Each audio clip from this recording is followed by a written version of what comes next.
Bien le bonjour de Géomoto. Le projet du jour est destiné à une Harley Davidson qui est, je crois, une Vérode. Je ne connais pas grand chose en Harley. La voici en photo.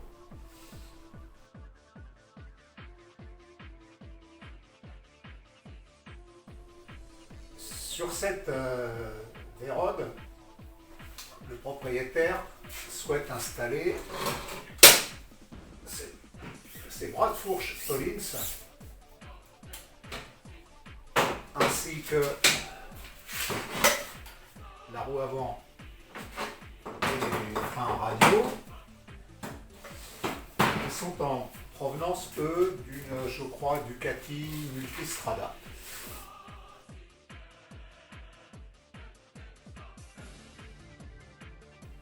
Donc il a acheté la fourche complète sur un site de petites annonces bien connu. Habituellement, pour ce genre d'adaptation, on prend l'été et l'avant complet, qui présente l'avantage d'avoir les freins qui tombent directement en face des disques, la roue, les axes de roue, tout ça qui tombe parfaitement bien. Et pour adapter l'été au cadre, généralement on intervient ici sur ce tube de colonne de direction en donnant à la moto donneuse les codes de la moto receveuse. Sauf que dans le cas de la Harley, comme vous l'avez vu sur la photo, je vous remontre,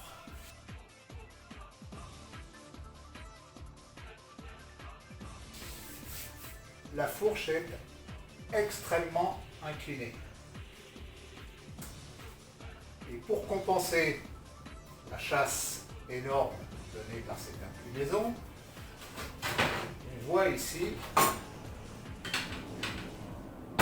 que le déport d'été est très différent entre les deux modèles. Le déport, c'est la distance qu'il y a entre l'axe ici, du tube de colonne, et l'axe des bras de fourche. En conséquence, dans notre cas, on va devoir intervenir sur les T eux-mêmes de façon à conserver ce déport initial de la Harley. Pour intervenir sur les T, on va les réaliser ici et là, parce que le diamètre des fourreaux est différent entre les deux modèles.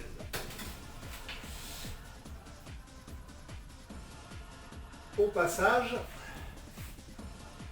il faudra modifier parce que l'anthrax des deux fourreaux ici et là est assez différent. Ça veut dire que les bras de fourche vont être plus écartés dans la version Harley Davidson, ce qui va obliger à déporter légèrement les disques pour tenir compte de cette différence et à rallonger l'axe de roue qui du coup se retrouverait trop court. On va donc procéder au réalisage des T. Il faut agrandir de 2 mm. En suivant ici le trait rouge, de façon à retirer de la matière dans la zone ici qui est la plus épaisse. On ne va pas venir fragiliser cette partie-là. C'est ce qu'on va voir dans un premier temps et c'est le plus gros du travail sur ce projet. Dans un second temps, on verra l'adaptation des disques de frein qui vont être légèrement écartés de l'ordre de 4 mm chacun et les travaux sur l'axe de roue pour le rallonger. C'est une méthode pour y parvenir. Il y en a peut-être d'autres. N'hésitez pas à les donner en commentaire par exemple. On pourrait dire en utilisant un vilain néo-barbarisme que le fraisage c'est l'art du positionnage, c'est-à-dire la mise en place très précise du thé de fourche sur la table de la fraiseuse avant de l'usiner. On commence par le plus simple, à savoir l'alignement du tube de colonne avec l'axe de la table de la fraiseuse.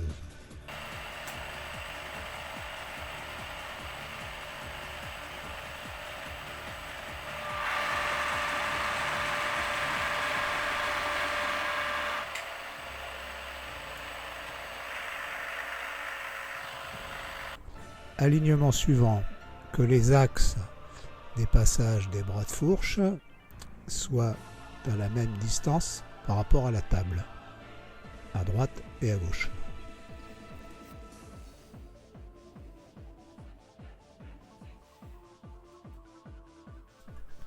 Concrètement, on met le tout chaud du comparateur au bas d'un des alaisages. On fera pareil avec le suivant.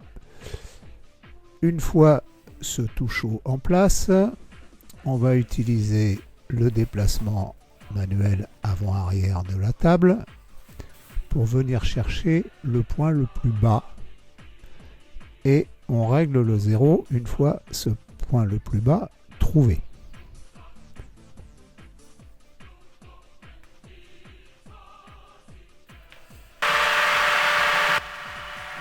Ensuite, on se déplace et on répète la même manœuvre. Comparateur qui vient toucher le fond, recherche du bas et le réglage, la mise en place est bonne lorsqu'on retombe sur le même zéro. Là, il vous a été présenté le dernier contrôle une fois que c'était bon. Au cours des opérations précédentes, on desserrait les brides, on jouait très légèrement sur les vérins qui sont ici, on recontrôlait, on recommençait, on recontrôlait, on recommençait, jusqu'à arriver au résultat final qui vous était présenté en premier.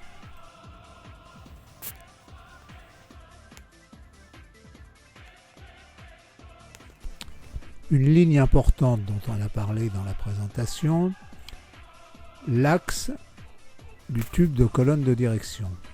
On va le définir physiquement. Pour ça, on a installé une équerre qui est en appui contre le diamètre extérieur du tube de colonne. On a installé sur la broche de la machine cet outil qui est une pinule de centrage et qui fonctionne comme ceci. On lance la rotation de la broche et on déplace tout doucement la table de façon à amener la surface qu'on veut repérer au contact de la pinule. On se déplace, on se déplace, on se déplace. La pinule se met à tourner rond et à un moment, regardez bien, tac, c'est l'endroit qu'on cherchait. Le côté de l'extrémité de la pinule est aligné à 1 ou 2 centièmes près avec la surface de référence, en l'occurrence l'équerre. Visu à 0, il reste à se décaler de la bonne valeur par rapport au diamètre du tube de colonne et au diamètre de la pinule, ce qu'on fait et qui est montré ici par le nouvel affichage sur la visu. Dernière position à déterminer, celle de la hauteur des passages de fourreau par rapport à la table. L'anthrax, lui, on l'a déterminé, c'est 214, soit 107 de part et d'autre de l'axe du tube de colonne de direction qu'on avait isolé précédemment. Déplacement de 107 effectué, tête à alaiser avec un outil à alaiser en place. On va pas tarder à faire des copeaux.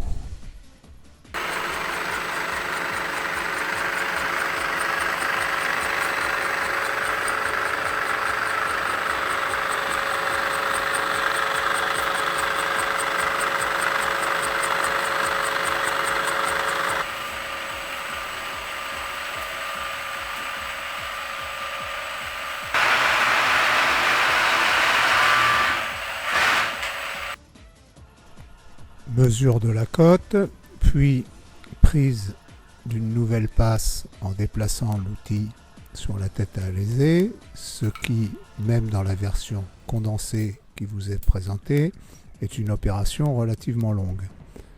Ceci fait, on repart pour un réalisage un petit peu plus gros.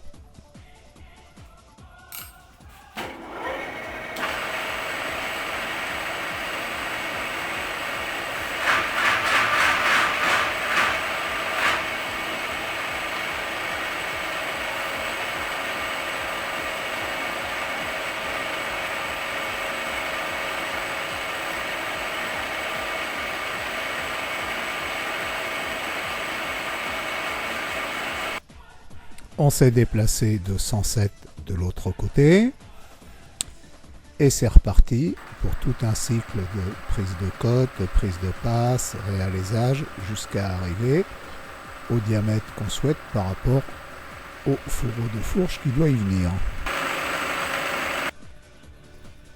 Atelier métrologie. D'une part pour contrôler la conformité de notre anthrax de 214 et d'autre part pour mesurer l'anthrax qui correspond au déport, c'est-à-dire celui entre les fourreaux et l'axe du tube de colonne. À ce stade, nous avons le T inférieur et les deux bras de fourche.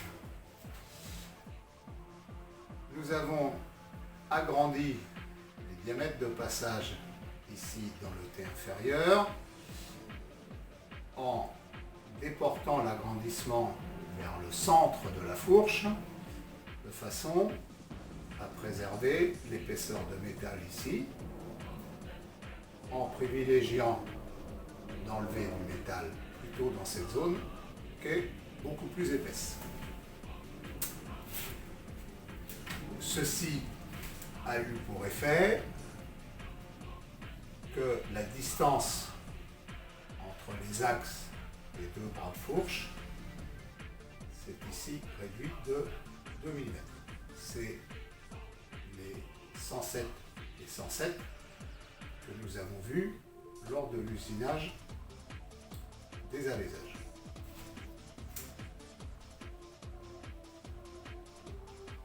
Dans la suite, on va faire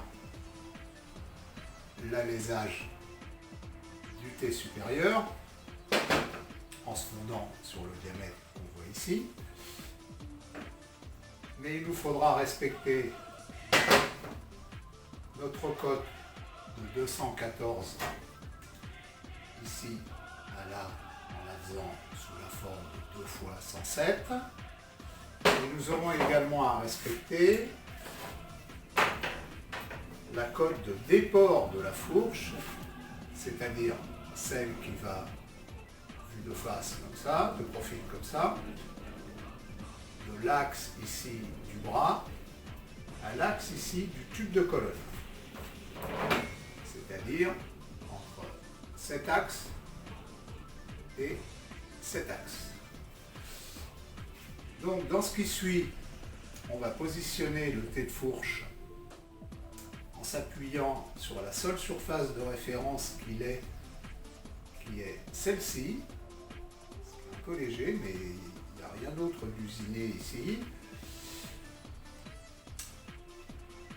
On va se centrer sur le passage pour le tube de colonne. On va aligner les deux axes ici avec l'axe de colonne.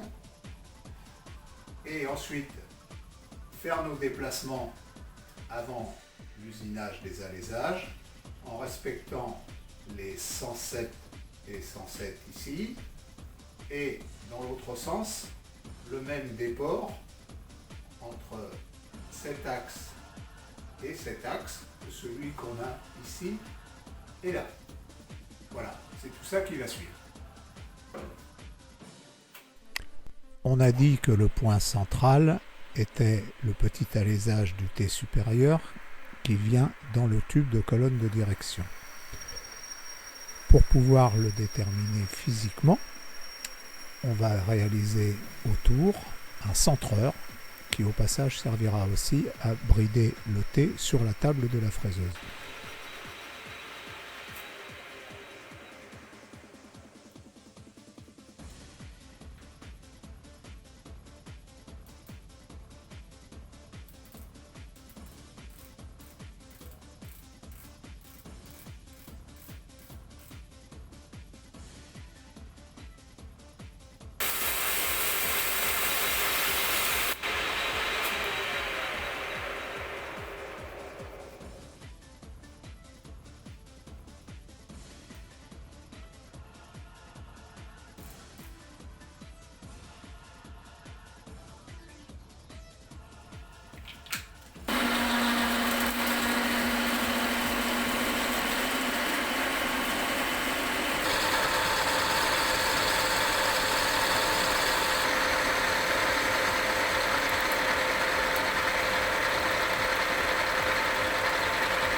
Pour la suite, on desserre la tête de la fraiseuse et on la pivote de la horizontale à la verticale. Ensuite, on fait ça à la sauce Gambin, c'est-à-dire que le réglage fin se fait non pas en installant un comparateur et en tâtonnant jusqu'à trouver le bon réglage de la tête. Il y a ici 7 goupilles prévues par le constructeur qu'on enfonce dans un trou conique prévu à cet effet et qui nous donne directement la bonne verticalité de la tête. Une fois la goupille enfoncée, il suffit d'aller resserrer les blocages. La goupille, la voici. Et on voit les marques H et V pour réglage horizontal, réglage vertical. C'est très pratique.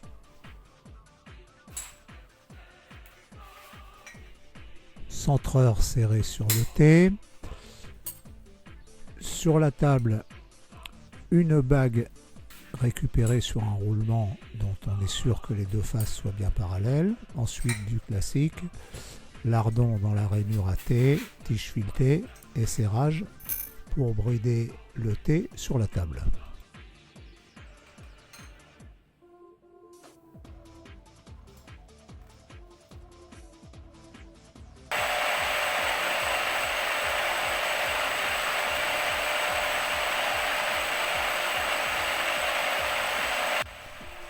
Pour l'alignement, on procède comme avec le T inférieur, comparateur dans un alésage, recherche du point le plus bas, mise à zéro du comparateur, changement d'alésage, mêmes opérations, correction au besoin, nouveau zéro, retour au premier alésage, recontrôle, recorrection et ainsi de suite jusqu'à ce que ce soit aligné correctement.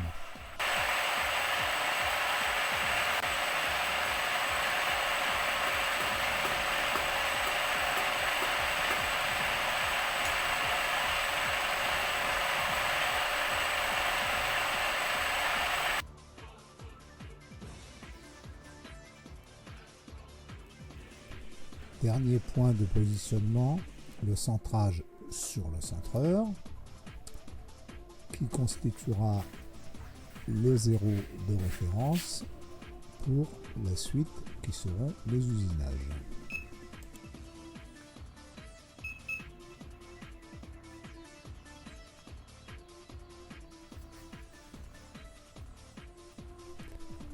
Installation de la tête à aliser, bridage rigide, lancement de l'usinage, contrôle de la cote en utilisant un micromètre 3 touches Le fait qu'il soit micromètre n'a pas d'importance, mais les 3 touches, c'est bien pratique pour être sûr de mesurer le diamètre.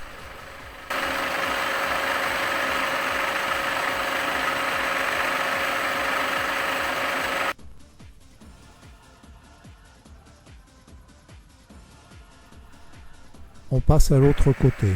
Déplacement du bridage, puis déplacement de la table, en se guidant avec la visu, qu'on voit afficher moins 107 qui correspondent à 214 divisé par 2, l'anthrax entre les deux fourreaux, le 69 900 qu'il y a en dessous, c'est le déport. Tout ça prend pour 0 le tube de colonne de direction.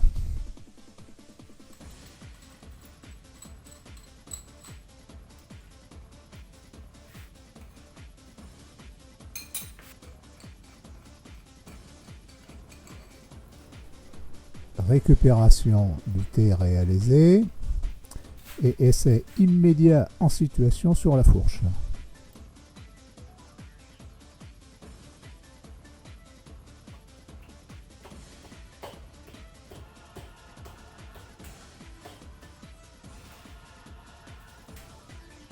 Nos T Harley ont été modifiés et sont capables d'accueillir les bras de fourche de Multistrada.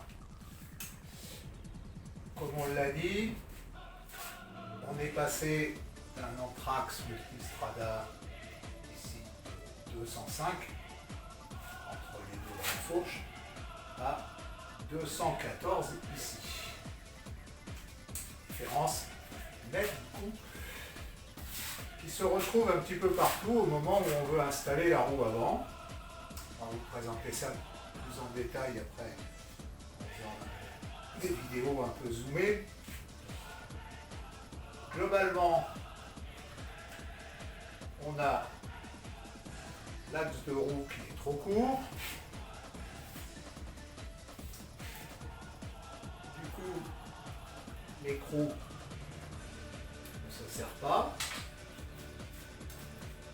Évidemment, les entretoises qui calent la roue par rapport au passage dans la fourche ne correspondent pas non plus. Et dernier point qui n'est pas le moindre, les étriers qui sont des étriers radiaux, on ne peut pas bouger la position dans ce sens, ne tombent plus en face des disques. Ce qui veut dire que dans cette seconde partie du projet, on va, dans le désordre, refaire un axe de roue plus long, refaire une entretoise, c'est pas ce qui va prendre le plus de temps, et surtout décaler les disques de 214 moins 205 égale 9 divisé par 2, décaler les disques vers l'extérieur de 4,5 mm. C'est tout ce qu'on va voir dans la partie deuxième seconde de cette vidéo.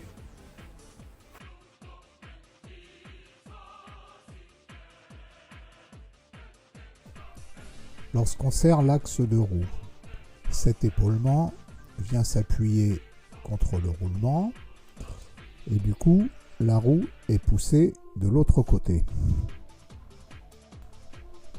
Le déplacement latéral de la roue est arrêté par cette entretoise qui se trouve entre le deuxième roulement et la fourche. C'est ainsi que la roue est centrée dans la fourche. Dans notre cas, on va refaire cette entretoise avec une cote différente pour tenir compte de notre anthrax de fourreau différent. À gauche, celui qui va servir de base pour faire un nouvel axe de roue. Ici, à gauche toujours l'ancienne entretoise, à droite la nouvelle. On va la mettre en place avec la base du nouvel axe et vérifier que la roue est bien centrée en mesurant sa cote par rapport au tube de fourche.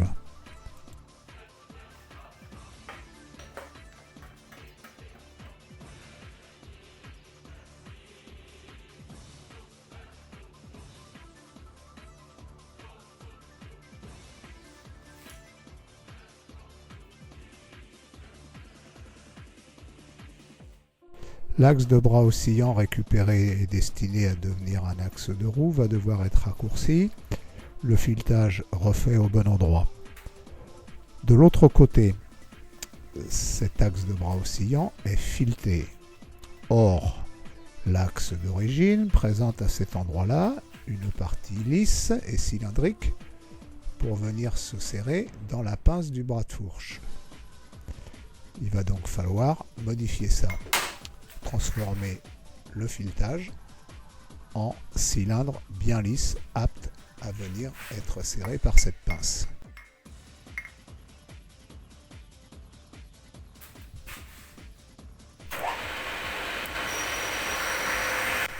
Dans un barreau d'acier, on tourne et on alaise une douille appelée à être montée légèrement serrée sur l'axe qui a été précédemment mis bien cylindrique. Ce montage légèrement serré présuppose une différence de cote de 2 à 3 centièmes entre l'alésage et le diamètre extérieur, d'où les micromètres qui sont sortis pour faire ces cotes avec la précision requise.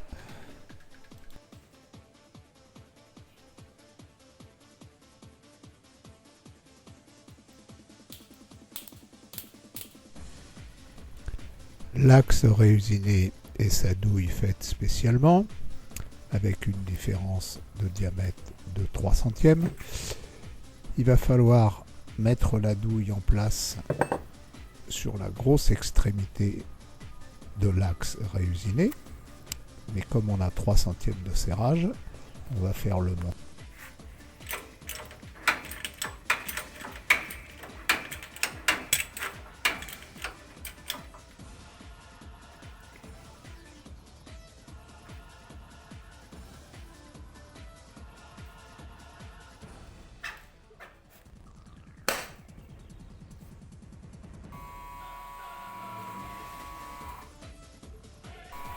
Soudure de l'extrémité de la douille sur l'extrémité de l'axe.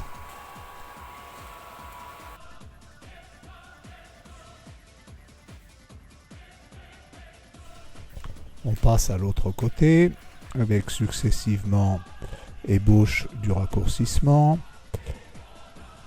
mise à longueur correcte autour, puis surtout exécution d'un nouveau filetage apte à recevoir l'écrou dans la position qu'on souhaite pour le nouveau montage.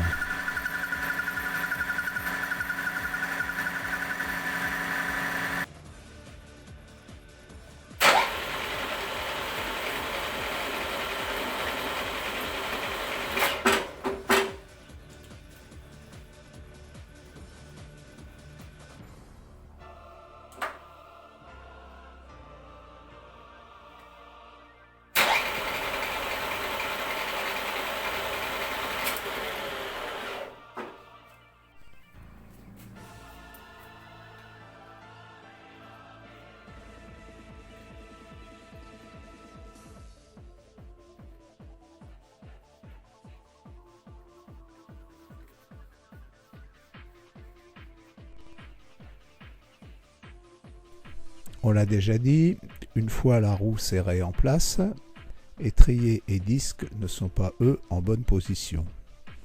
Il va falloir écarter les disques. Pour ça, on va intervenir dans la zone de la fixation du disque sur le moyeu, mais on va voir en détail que de simples cales de décalage du disque ne suffisent pas. Première opération à réaliser avant de décaler les disques, les démonter de leur position actuelle. Pour ça, il faut enlever les vis. Et les vis, elles ont été trempées dans le Loctite que Ducati doit acheter à vil prix par citerne entière parce que vraiment, ils n'ont pas pleuré le produit. Donc pour démonter les vis, il faut les chauffer, mais pas trop pour pas brûler la peinture. Ensuite, on essaie, en tapant bien dans l'axe, de décoller les filets du Loctite ramolli. Puis, comme c'est une tête Torx assez peu profonde, on fait très attention pour desserrer la vis. Ça a vraiment été la partie la plus ennuyeuse du projet. Lorsque le disque est décalé de la bonne valeur, le problème est que son centre sort du diamètre de centrage sur le moyeu. Il va donc falloir prévoir une entretoise qui reprenne le centrage par rapport à la roue et qui, par ailleurs, fasse le centrage du disque par rapport à l'entretoise. Pour ça, il va falloir faire une entretoise épaulée, mais surtout reprendre le diamètre d'origine de centrage pour pouvoir y centrer l'entretoise.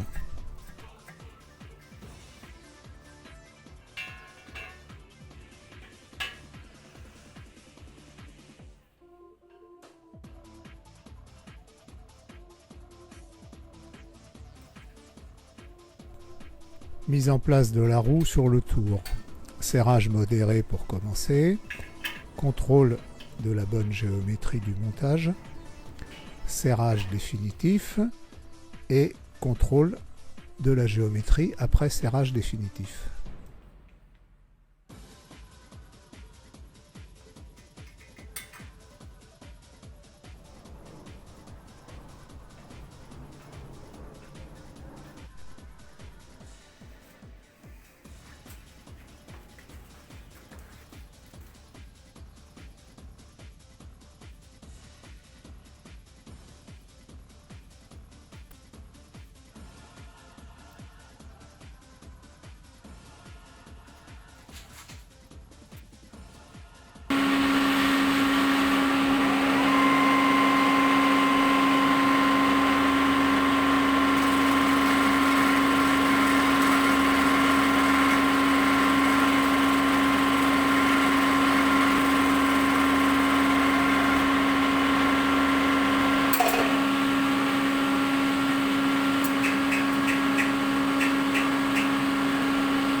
Croquis côté des entretoises, puis le morceau de métal brut dans lequel elles vont être taillées.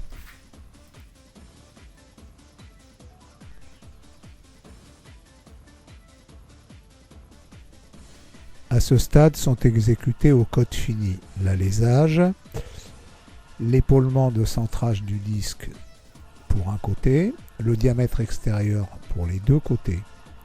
On va couper à la limite du petit et du grand diamètre. La première pièce est terminée avec ses deux faces bien parallèles et espacées de la bonne cote.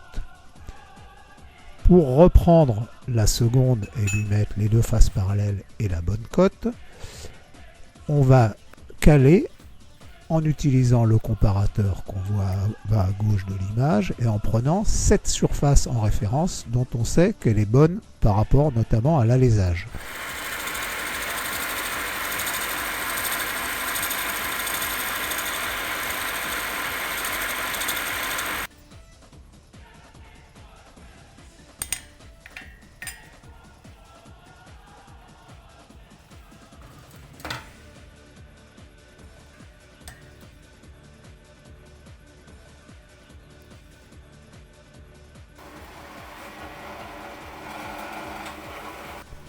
Pour les perçages de l'entretoise de décalage, on utilise le disque comme guide.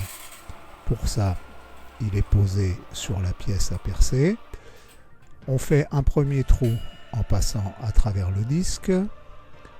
On desserre le montage. On met un foret dans le trou qui vient d'être percé en passant à travers le disque. On resserre le montage. On reperce. Et ainsi de suite. Ainsi, on est sûr d'avoir les 6 trous bien en face.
Ce projet qui demandait d'intervenir sur divers points, l'été, l'axe de roue, les écateurs de disques, est terminé après 29 heures de travail.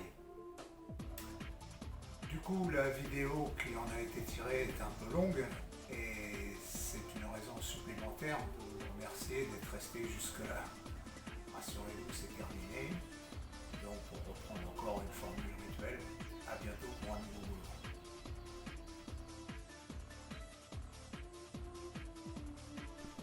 Un petit post-vidéum pour finir, avec des photos que le propriétaire a transmises de son avant de multistrada monté sur sa Vérode.